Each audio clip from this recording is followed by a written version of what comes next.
నమ్మించి నట్టేట ముంచిండని చెప్పి బాధపడతా ఉంటే యావత్ తెలంగాణ ప్రజలు ఆనాటి తెలంగాణ ఉద్యమ సహచరులు సమాజ శ్రేయస్సు కోరే వాళ్ళేమో నాకు కంగ్రాచులేషన్ చెప్పింది. నేను తట్టుకోలేక అడిగిన, ఏందా మీరు కంగ్రాచులేషన్ చెప్తున్నారు అంటే బానిసత్వం నుంచి విముక్తి పొందినందుకు, రెండవది మాకొక ఆయుధంగా దొరికినందుకు నీ కంగ్రాట్స్ అని చెప్పినాడు.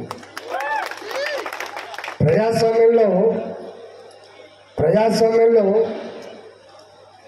అధికారంలో ఉంటే మాత్రమే సుఖమని, శాంతి అని, గౌరవం అని చెప్పి చాలామంది భావిస్తారు. కానీ అది తప్పు. అధికారంలో లేకపోతేనే సుఖం, శాంతి, తృప్తి దొరుకుతుంది. గుర్తుపెట్టుకోండి.